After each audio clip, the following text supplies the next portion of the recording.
పై ఎటువంటి ప్రభావం జరుగుతుందో ఈ స్కిట్ ద్వారా మనం తెలుసుకుందాం.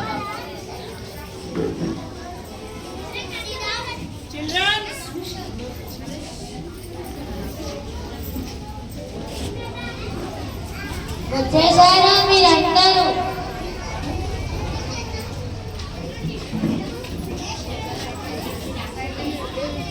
వచ్చేసారా మీరందరూ? కలవాలనుకుంటున్నారా మీరు నాతో పాటు నా మిత్రులందరినీ? ఇదిగోండి నా మొదటి మిత్రుడు వాట్సాప్. నా పేరు వాట్సాప్. ఈ ప్రపంచం మొత్తం నా బందీ అయిపోయింది. పిల్లలు, పెద్దలు, యువతీ యువకులు, వృద్ధులు ఇలా అందరూ నాకు దాసోహం అయిపోయారు. ఇదిగోండి నా రెండవ మిత్రుడు గూగుల్. నా పేరు గూగుల్. ఈ లోకంలో ప్రతిదీ నాకు తెలుసు. ఏదైతే మీరు కనుక్కోలేరో అది ఏదైనా సరే క్షణంలో మీ ముందుంచుతా. ఈ లోకంలో నాకు తెలియనిదంటూ ఏదీ లేదు.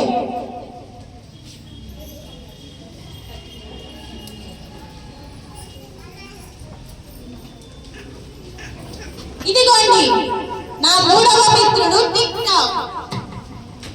నా పేరు టిక్ టాక్. ఈ ప్రపంచంలో నాకన్నా గొప్పది ఏదీ లేదు. రాజకీయ నాయకులు కావచ్చు, పెద్దలు కావచ్చు, క్రీడాకారులు కావచ్చు, ఇలా రాజకీయ నాయకులు కావచ్చు, సినిమా రంగం వాళ్ళు కావచ్చు, పిల్లలు కావచ్చు, పెద్దలు కావచ్చు, క్రీడాకారులు కావచ్చు, ఇలా ప్రతి ఒక్కరూ కుటుంబ గౌరవాలను, సంస్కృతి సంప్రదాయాలను లెక్క చేయకుండా నాకు బానిసలైపోయారు. ఇదిగోండి నా నాలుగవ మిత్రుడు ఇన్స్టాగ్రామ్. నా పేరు ఇన్స్టా. పిల్లలు, పెద్దలు, వృద్ధులు, మీరు మీరు ఇలా ప్రతి ఒక్కరూ మీ సమయాన్ని, కాలాన్ని, పనులన్నీ వృధా చేసుకుంటూ నా మాయలో పడిపోయారు.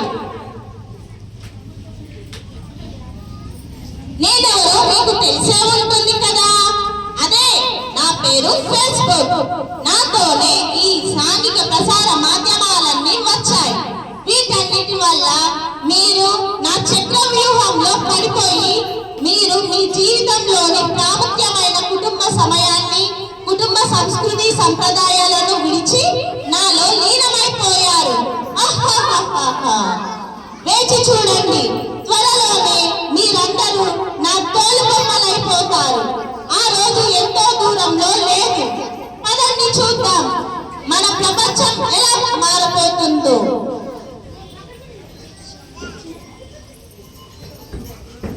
అక్కడే ఉండు.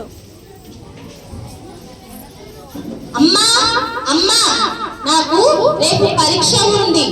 నాకు ఈ సబ్జెక్ట్ అర్థం కావట్లేదమ్మా, నాకు సహాయం చెయ్యమ్మా. ఎందుకమ్మా, మీ టీచర్ ఏమీ నేర్పించలేదా? టీచర్ చెప్పారమ్మా, కానీ నేను మర్చిపోయాను. అమ్మా ఇప్పుడు నేను చాలా బిజీగా ఉన్నాను. వెళ్ళి మీ నాన్నగారిని అడుగు.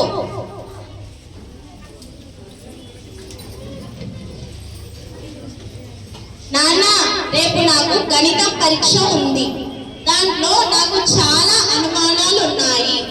దయచేసి నన్ను క్షమించండి, చదివించండి నాన్న. అమ్మా నేను ఇప్పుడు ఆఫీస్కి వెళ్తున్నాను. నాకు చాలా పని ఉంది, వచ్చాక చదివిస్తాను. సరే నాన్న.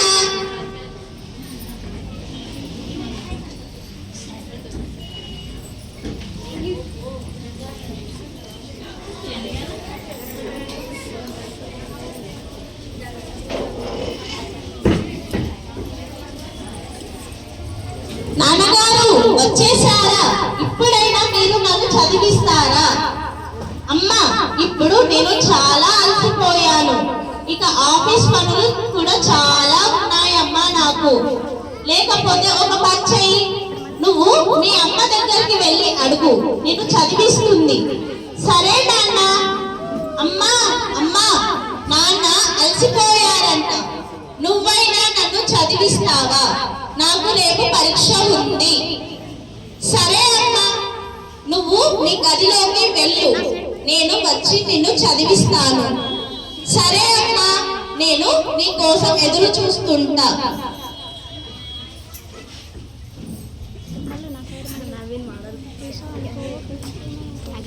ఏ కింద ఎంట పడతావే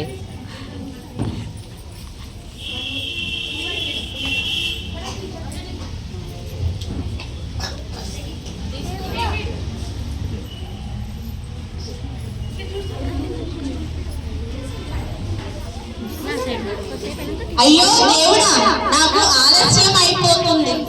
అమ్మేమో ఇంకా రావట్లేదు. సరేలే, ఇక నేనే గూగుల్లో చూసి చదువుకుంటాను.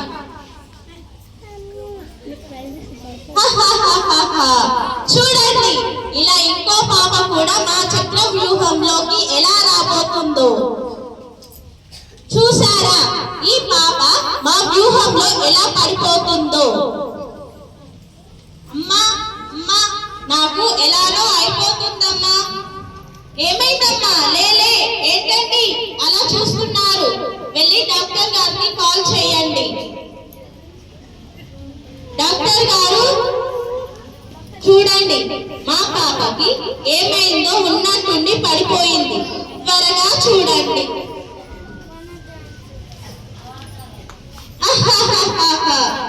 చూసారా, ఇంకొకరు మా వ్యూహంలో ఎలా పడిపోయారు.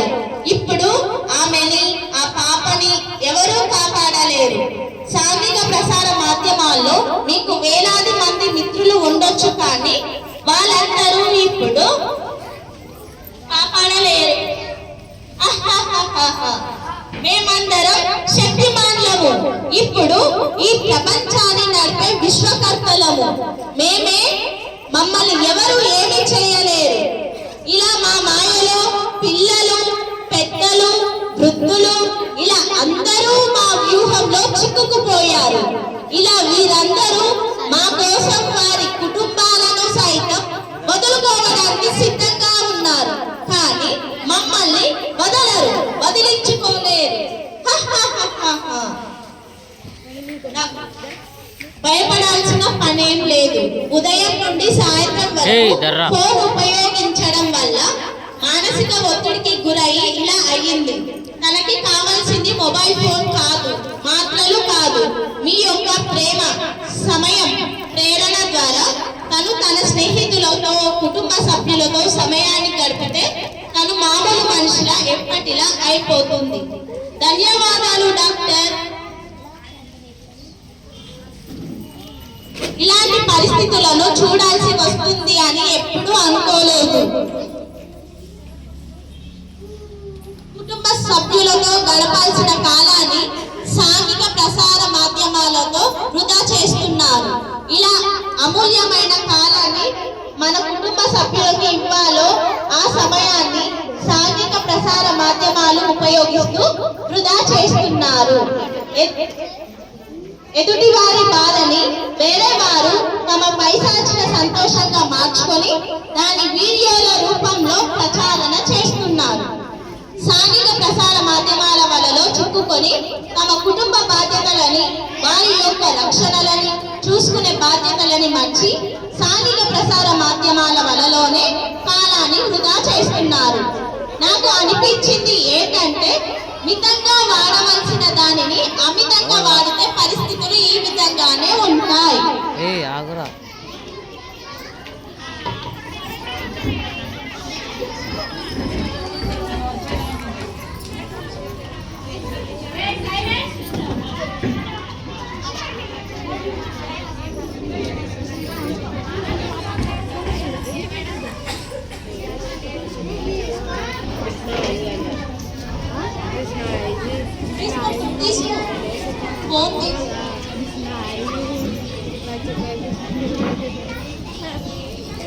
ఏమైందమ్మా?